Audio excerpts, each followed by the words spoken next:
Exercise 8.1। बेटा ये जो चैप्टर है 8 वो इंट्रोडक्शन टू ट्रिग्नोमेट्री है, ट्रिग्नोमेट्री का इंट्रोडक्शन है। अब इस एक्सरसाइज को हम सॉल्व करने के लिए हम सबसे पहले देखेंगे कि इसमें एक राइट एंगलेट ट्रायंगल दिया होगा और उस राइट एंगलेट ट्रायंगल में जो 90 डिग्री का एंगल होगा उसके सामने का जो साइड होगा वो हाइपोटेनस होगा। एग्जांपल के लिए आप समझ लें, एक फिगर दिया गया है ए बी और सी। यहां भी सेम फिगर दिया गया है, ए बी सी दोनों फिगर अलग इसलिए बनाया है कि एंगल ए के लिए परपेंडिकुलर साइड क्या होगा और एंगल सी के लिए परपेंडिकुलर साइड क्या होगा, इस बात को आप आसानी से समझ पाए। क्योंकि बी पर राइट एंगल यहां भी है, बी पर राइट एंगल यहां पे भी है, तो इन दोनों कंडीशनों में जो एसी होगा वो हाइपोटेनस होगा और हाइपोटेनस कभी भी चेंज नहीं होगा। जो एंगल 90 डिग्री का बन रहा होगा उसके अपोजिट का जो साइड होगा वो हर कंडीशन में हमें हाइपोटेनस ही लेना है। अब बचे आपके पास दो एंगल, एक एंगल सी और एंगल ए। तो इस फिगर में हम एंगल ए के लिए आपको बता दे रहे हैं for angle A, for angle C. अब एंगल सी के सामने का जो साइड है बच्चों वो परपेंडिकुलर होगा। यहां एंगल सी है, इसके सामने आप जाएंगे ए बी, ये परपेंडिकुलर साइड हो गया। उसी तरह से अगर एंगल बी की ए की हम बात कर रहे होंगे तो एंगल ए और एंगल ए के सामने आप चले आएंगे बी सी, ये परपेंडिकुलर। अब बेस क्या होगा, तो बेस बेटा देखिए एंगल सी की यहां हम बात कर रहे हैं, यहां हम एंगल ए की बात कर रहे हैं। तो अगर हम एंगल सी की बात कर रहे हैं तो एंगल सी दो साइडों से मिलकर बना है, एक एसी और एक बीसी। तो एसी जो है वो तो हाइपोटेनस है, क्लियर है। जो दूसरी बची हुई साइड होगी वही साइड बेस होगा। इसी तरह से इसमें देखें एंगल ए की बात कर रहे हैं तो एंगल ए जो है दो साइडों से बना है, एसी और ए बी। तो ए और सी जो है वो हाइपोटेनस है, ये तो क्लियर है। जो बची हुई साइड है वो बीसी है।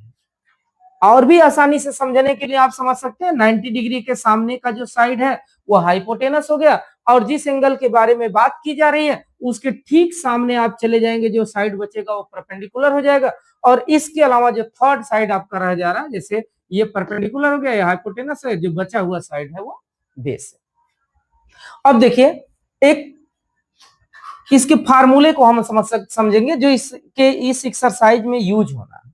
जैसे साइन थीटा, एक कोडिंग है P B P upon H H B. इसको कुछ लोग अपने कोडिंग के थ्रू समझते हैं, कुछ लोग समझते हैं ये से बोलते हैं पंडित बद्री प्रसाद हर हर बोले, और कुछ लोग इसी कोडिंग को कहते हैं जैसे पाकिस्तान भूखा प्यासा, हिंदुस्तान हरा भरा। वैसे अपनी कोडिंग आप अपने अकॉर्डिंग तय कर सकते हैं किस तरह से हम बनाएंगे, या हम वैसे ही पीबीपी करके एच एच बी करके लर्न करेंगे, वो आपके ऊपर डिपेंड करता है।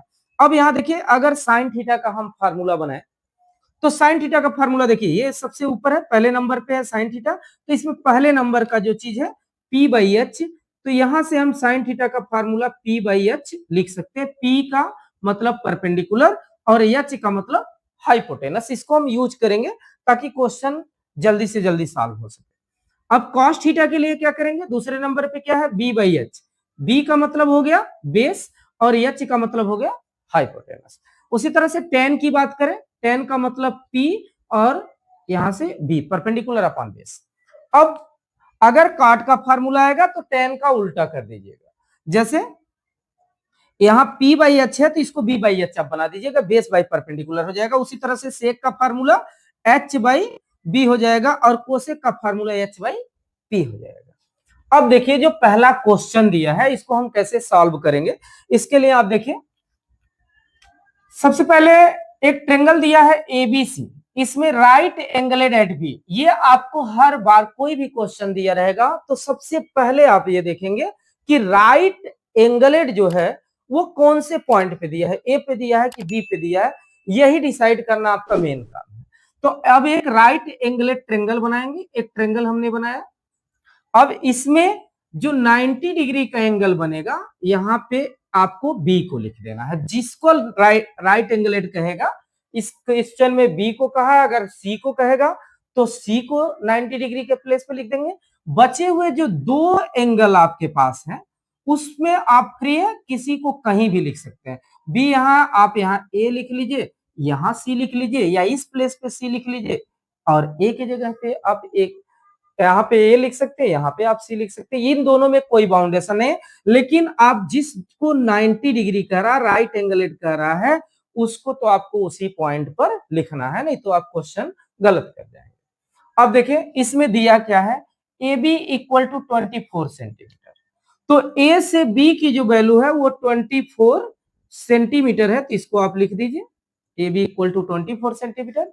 और बी से सी इक्वल टू 7 सेंटीमीटर, तो ये 7 सेंटीमीटर हो गया बी सी इक्वल। अब जैसे पहला क्वेश्चन साइन ए पूछा है, तो अगर साइन ए पूछा जाएगा, ए यानी इस एंगल की बात कर रहा है, ए एंगल की, अब इसके सामने का जो साइड आएगा, ये वाला साइड, ये तो परपेंडिकुलर हो जाएगा, और 90 डिग्री के सामने का जो साइड है वो तो हाइपोटेनस है, क्लियर है। तो अब यहां से ध्यान दीजिए, आपके पास जो फार्मूला साइन ए का लगाओगे आप, तो परपेंडिकुलर अपॉन हाइपोटेनस है, तो आपके पास परपेंडिकुलर साइड तो है, एंगल ए के लिए परपेंडिकुलर साइड बीसी है, बट हाइपोटेनस की वैल्यू आपको पता नहीं है, ये गिवन नहीं है। तो इसके लिए आप क्या करोगे, सब पाइथागोरस थ्योरम का यूज करोगे।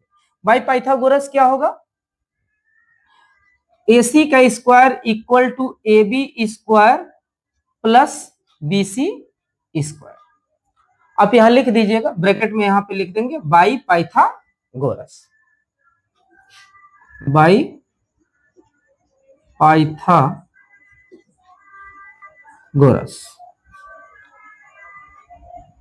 अब इसमें जो भी वैल्यू जैसे जैसे आपके फिगर में दिया गया है, जैसे मान लीजिए यहाँ AC दिया गया है, AC की वैल्यू आपको पता नहीं है, तो AC को AC ही रहने दीजिए, AC का स्क्वायर, AB का वैल्यू आपका 24 गिवन है, तो 24 का स्क्वायर कर दीजिए, प्लस B से C की वैल्यू 7 सेंटीमीटर दिया है, तो ये 7 का आप स्क्वायर कर दीजिए।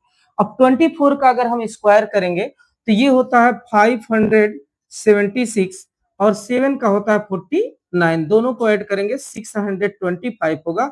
और यहां से AC का अगर स्क्वायर यहां से आप हटाते हो तो इस पे आपका रूट लग जाएगा। अब यहां से AC की वैल्यू आपको मिल गई 25 सेंटीमीटर, यहां से हमको AC की भी वैल्यू मिल गई 25 सेंटीमीटर। जैसे ही आपने पाइथागोरस का इस्तेमाल किया और तीनों साइड ट्रायंगल का आपको पता चल गया, अब क्वेश्चन लगाने में आपको कोई भी प्रॉब्लम नहीं होगी। एक काम और करना, ये फार्मूला आपको याद रखना। इसमें पूछा जा रहा है साइन ए, पहले क्वेश्चन साइन ए। अब अगर साइन ए आपको पता करना है तो साइन ए का फार्मूला भी आपको पता होना चाहिए। साइन ए का फार्मूला होता है पी बाई यानी परपेंडिकुलर अपॉन हाइपोटेनस। अब इस फिगर में देख लीजिए आप, एंगल ए के लिए परपेंडिकुलर क्या हो रहा है, तो एंगल ए के सामने का जो साइड है वो क्या है, बी से सी है, तो यह परपेंडिकुलर बीसी हो गया अपॉन हाइपोटेनस 90 डिग्री एंगल के सामने का साइड यानी AC, BC upon AC. BC की वैल्यू क्या है, बीसी की वैल्यू यहाँ पे गिवन है आपका 7, और एसी की वैल्यू क्या है 25, तो 7 अपॉन 25 साइन ए की वैल्यू हो गई। इसमें दूसरा क्वेश्चन इसका पूछ रहा है कॉस ए। कॉस ए का फार्मूला आप देखिए, कॉस ए का फार्मूला बी बाई एच है, बेस अपॉन हाइपोटेनस है, तो यहां से बी बाई आप एच लिख देंगे, और v की वैल्यू क्या हो जाएगी, बेस की वैल्यू क्या हो जाएगी यहां से बीसी, सॉरी ए बी, तो यहाँ ए बी अपॉन हाइपोटेनस क्या हो जाएगा AC, और b जो दिया है BC, BC की वैल्यू 24 अपॉन AC की वैल्यू 25। तो इस तरह से पहले में साइन ए कॉस ए आपने निकाल लिया। अब इसका दूसरा भी क्वेश्चन दिया है, दूसरे क्वेश्चन में दिया गया है साइन सी और कॉस सी। तो सबसे पहले हम साइन सी को फाइंड आउट करते हैं। साइन सी, अब देखिए साइन सी, जो एंगल सी है वो कहां पे है, इस पॉइंट पे है। अब जो परपेंडिकुलर अभी तक लिख रहे थे आप, वो क्या हो गया, बदल गया। अब सी एंगल के लिए परपेंडिकुलर लाइन क्या है, इसके ठीक सामने आ जाइए, तो इसके ठीक सामने परपेंडिकुलर लाइन इस पर क्या है, ए बी है। तो जब साइन सी लिख रहे होंगे तो फार्मूला तो हम पी बाई एच ए लिखेंगे, परपेंडिकुलर अपॉन हाइपोटेनस, फार्मूला तो चेंज नहीं होगा, केवल आप एंगल चेंज कर रहे हैं, तो परपेंडिकुलर। अब एंगल सी के लिए जो परपेंडिकुलर साइड होगा वो क्या हो जाएगा, ए बी हो जाएगा। यहां हम लेंगे ए बी अपॉन हाइपोटेनस, तो किसी भी एंगल के लिए चेंज नहीं होता, ये पहले हम आपको बता दिए। अब ए बी का वैल्यू क्या है 24 और ए सी का वैल्यू 25। इसी तरह से साइंस साइंस सी निकाल लिया, अब हम कॉस सी निकाल लेते हैं। कॉस सी का बेस अपॉन हाइपोटेनस, और सी एंगल के लिए आपका बेस क्या होगा, बीसी, तो यहां पे हम बीसी लिख लेंगे अपॉन एसी। बीसी की वैल्यू क्या है 7 सेंटीमीटर, एसी की वैल्यू क्या है 25। तो इस तरीके से ये दोनों क्वेश्चन इजी तरीके से आप सॉल्व कर सकते हैं। जितने भी क्वेश्चन आएंगे वो सारे के सारे क्वेश्चन इसी फार्मूले पर बेस्ड होंगे।